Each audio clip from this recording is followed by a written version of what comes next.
আসসালামু আলাইকুম। আজ আমি আপনাদের সঙ্গে দারুণ মজার একটা নুডলস রেসিপি শেয়ার করব। নুডলস কিন্তু আমরা কম বেশি সবাই রান্না করি। আজকে আমি শেয়ার করব আমি আমার বাচ্চাদের টিফিনে কিভাবে এই নুডলসটা রান্না করে দেই সেই রেসিপিটি। তাহলে ভিডিওটি শুরু থেকে শেষ পর্যন্ত দেখতে থাকুন। নুডলস রান্না করার জন্য চুলার মধ্যে আমি একটা ফ্রাই প্যান বসিয়ে 2 টেবিল চামচ পরিমাণ রান্নার তেল দিয়ে দিব। তেলটা কিছুটা গরম করে নিচ্ছি। তারপর এখানে বড় সাইজের একটা পেঁয়াজ কুচি দিয়ে দিচ্ছি। একটা স্প্যাচুলা দিয়ে তেলের সাথে পেঁয়াজটাকে এভাবে একটু ছাড়িয়ে নিব। আর এই পেঁয়াজটাকে হালকা আমি ভেজে নিচ্ছি, মানে হালকা সফট হওয়া পর্যন্ত এটাকে ভেজে নিব। পেঁয়াজটাকে হালকা সফট করে ভেজে নিলাম। এখানে একটা মিডিয়াম সাইজের গাজর কুচি দিয়ে দিব। আর গাজরটাকে আমি একটু মোটা মোটা করে কুচিটা করেছি।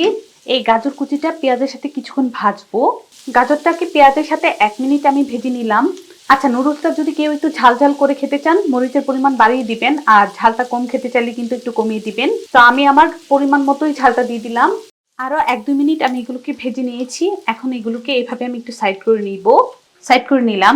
2টা ডিম ভেঙে দিয়ে দিচ্ছি। এখানে আমি 1/4 চা চামচ পরিমাণ লবণ দিয়ে দিচ্ছি। আর এই ডিমগুলোকে এখন আমি স্প্যাচুলা দিয়ে নেড়ে একটু ছুরি ছুরি করে নিব। 2টা ডিমকে ভেঙে এভাবে আমি একটু ছুরি ছুরি করে নিলাম। এখন আমি সবকিছু আবারও মিশিয়ে দিব। সাথে দিয়ে দিব কিছু মটরশুঁটি।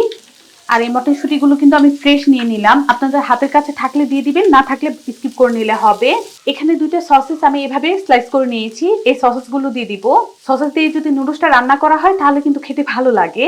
এখন এগুলোকে আমি আরো কিছুক্ষণ ভেজে নিচ্ছি। সবকিছু আমি আরো 1-2 মিনিট ভেজে নিলাম।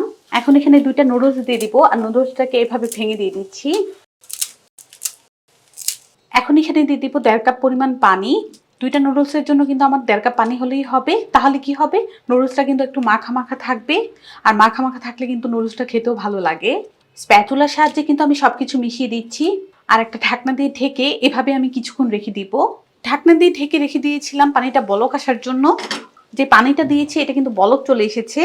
আমি স্প্যাচুলা দিয়ে আবার একটু মিশিয়ে দিচ্ছি, মানে উলট পালট করে দিচ্ছি। তাহলে কি হবে, নুডলসটা কিন্তু তাড়াতাড়ি সেদ্ধ হয়ে যাবে। আর যদি উলট পালট করে না দেন তাহলে কিন্তু নুডলসটা সেদ্ধ হবে না। এখানে আমি একটা নুডলসের প্যাকেট থেকে একটা মশলা দিয়ে দিব। আবারও ঢাকনা দিয়ে ঢেকে রেখে দিব। আর কিছুক্ষণ এভাবেই ঢাকনা দিয়ে ঢেকে রেখে দিয়েছিলাম। স্প্যাচুলাটা দিয়ে আমি নুডলসগুলো উল্টে পাল্টে দিচ্ছি। যে পানিটা দিয়েছিলাম তা দিয়ে কিন্তু আমাদের নুডলসটা সেদ্ধ হয়ে গিয়েছে। এখন এখানে দিয়ে দিব 1/2 চা চামচ পরিমাণ সয়া সস। আর দিয়ে দিচ্ছি 1 টেবিল চামচ পরিমাণ টমেটো সস। লবণটা যখন ফার্স্টে দিবেন একটু অল্প করে দিবেন, কারণ সয়া সসের মধ্যে কিন্তু লবণ আছে। আবারও আমি একটু মিশিয়ে নিব। এখন কিন্তু আর ঢাকনা দিয়ে ঢাকবো না, এভাবে আমি কিছুক্ষণ রান্না করে নিচ্ছি। আরও 2-3 মিনিট আমি এটাকে ঢাকনা ছাড়াই ভেজে নিলাম। সবশেষ ওই যে আরেকটা নুডলসের মশলার প্যাকেট ছিল সেটা দিয়ে দিব। নুডলসটা নামানোর আগে কিন্তু এই মশলাটা দিয়ে দিবেন, তাহলে কিন্তু টেস্টটা ভালো আসে।